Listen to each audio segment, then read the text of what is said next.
Okay? Now, have you ever heard the word stock? Yep. What comes to mind when you hear that? Risky. Risky, fear, stock market, stock broker, stock analyst. This is not a Bunch of crooks. yeah, a bunch of crooks, right? Mutual funds, we don't like to use the word stock, so let's use the word company. Companies are the same thing as stocks. Mutual fund is owning a piece of a company. We're not using the word stock because that gives you a bad feeling, but when you think company, owning a piece of a company, that makes you feel, hopefully that makes you feel good, like, ooh, yeah, you can own a piece of a company. So all a mutual fund is, I'm going to draw a little grid here. All a mutual fund is a lot of different companies. So here you have Apple. Here you have Microsoft. Here you have Coke. Here you have Walmart. Here you have Pepsi. Here you have, does that make sense? Yeah. A typical mutual fund is comprised of 80 to 200 companies.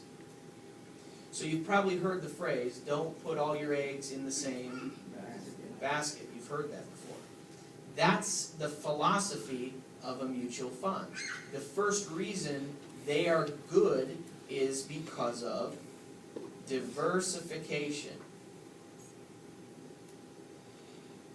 Diversification is don't put all your eggs in the same basket. Because if you have a mutual fund of all these different companies, there's never been a time in the history of our planet that all of them have been down at the same time.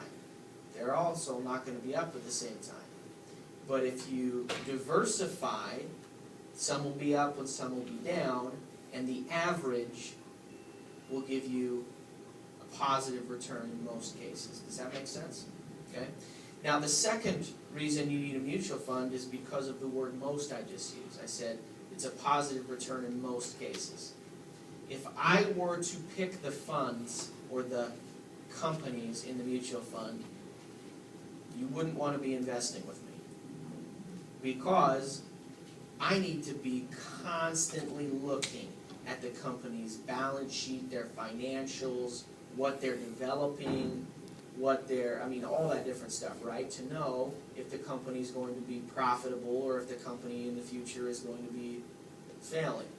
So the second reason why people have a mutual fund is for professional management. When you're buying with a mutual fund, let's just say you're investing $50. With $50 of your money invested into a mutual fund, that's probably not going to buy you the knowledge of the smartest wizard on Wall Street. Does that make sense? Right. Because if they're working for $50 a month, and that's, what are they going to make? Let's say 1% of that. That's not going to pay their student loans. Does that make sense? But if you collectively, 50 from you, 50 from 500 different people, suddenly that's a little bit of money, and now they're going to work with you. And that's why you need me. Because we have 100,000 licensed agents, and these agents are sitting across the kitchen table with people like you, and we're getting a little bit from a lot of people. So we have the affiliations to work with the money managers. Does that make sense? The third reason you want a mutual fund is for liquidity. Liquidity is if you are freaked out about your money and you want it tomorrow, you can call me and say, give me my money, Nick, sell, and legally, within 24 hours, you'll have your money. So that gives you the feeling of, look, it's not tied up. You've heard of like a 10-year CD, right? So if you want your money before the 10 years, can you get it? Yeah? You're going to pay a big penalty for it, right? Mutual funds are 100% liquid. Now, we don't think that if you're planning to retire, you need some time for this money to compound, right? So that's why it's important to have different fundamental accounts, okay? You should have three different fundamental accounts. The first account you should have is an emergency account. Let me ask you, Igor, if you had a $1,000 emergency tomorrow, where would you get the $1,000? I'll ask my mom and dad for it. You'd borrow it. What if they couldn't help you with it? I'll go to a check seed place or something. And why do we think payday loan companies and all those different companies are so popular, right? Most of those are for expenses for less than $1,000. Title loans, payday loans, all those different. So the first thing you need to do is have an emergency account. It's not when it's going to happen, it's how frequent those emergencies are going to happen. Now the emergency account, the purpose of that emergency account isn't to make a huge rate of return. The purpose of the emergency account isn't so you can become Rockefeller. It's so you can have money in an emergency. Now the optimum situation would be having 3 months of income in this emergency account, okay? The second account you need is a short-term account. Let me ask you, you have a nice car out in the driveway. What percentage of interest do you pay on that car? 5.5. Okay, so you're paying 5.5% to the person that loans you the money. Have you ever done the math of how much money you're ending up paying the person lending you the money? Most people don't. The point is, and we don't need to do that math, the point is, if you could eliminate that, then you'd be in better situation. So the point of the short-term account is to put you in something we call the cash cycle. Cash cycle is where you're debt-free, where you pay with cash instead of borrowing, and your investment savings and assets are building and growing towards your net worth. Now this is like a fairy tale, rainbows and lollipop world for most people. This is where most people live, in a debt cycle, where you outspend your income, or you borrow to maintain a lifestyle, and you're paying off one debt while accruing another.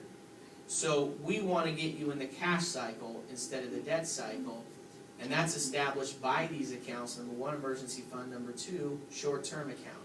Now your short-term account should be a maximum of 6 months of your income. What happens if you lose your job?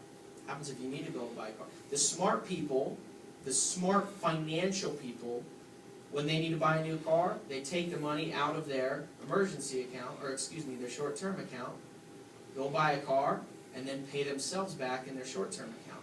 They don't borrow from banks. Now, that may seem like it's going to take a lot of discipline, and it may be 3 to 5 years out, so that's maybe a longer-term goal. The third account is your wealth-building account. These are IRAs, college funds, 401ks. This is to build retirement savings. So we need to set up all three of those accounts, and depending upon the account depends upon the rate of return you're going to get. The rate of return you're going to get here, don't worry about it. The purpose of this account is Emergency. to be there for an emergency. It's not to get Put it in rich. the bank. Right. Well, we could do that. However, if you're like most people, you probably lack the willpower necessary to keep it in the bank.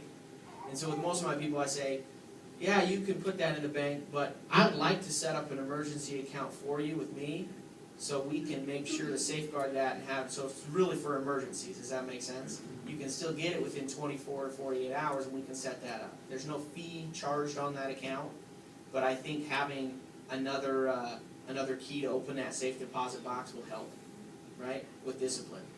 Short-term account. We're going to find some accounts that are going to get you between 2 to 4% on your money in short-term accounts, and we'll talk about that. Now, he doesn't show them where the money is going to come until he does the phenom, okay? And then the wealth-building account, I'm going to show you how to get from 9 to 12% on that money. So again, on the first appointment, he's building value in the education. But how much interest is somebody going to have in hypothetical numbers versus their own actual data? Right? It's all well and good, but it's like, okay, this is all cool, yeah, I've heard this all before, 2%, 4%. But when I'm showing them their actual money, they're going to have a lot more concern and interest. So you find money. saving money on auto and home. The $50 savings that Anna could find on the auto and home, now showing them the value of that $50 and eliminating their debt, or funding their retirement account or their emergency account or their short-term account, saving them money on taxes, showing them if they cut this out of their budget. Does that make sense? And then, depending upon how much money they have, which, you know, hopefully you've all seen this before. You don't put 100% of your money into one account versus the other. This is the allocations that Tom suggests. If you're investing, or if you can save $100, and by the way, on the FNA input sheet, it asks a question. In order to retire comfortably, experts recommend you should save a minimum of 5% of your income. If you want to retire well, save 10%. If you want to retire wealthy and early, save 20%. Which one of those do you feel comfortable and best describes you?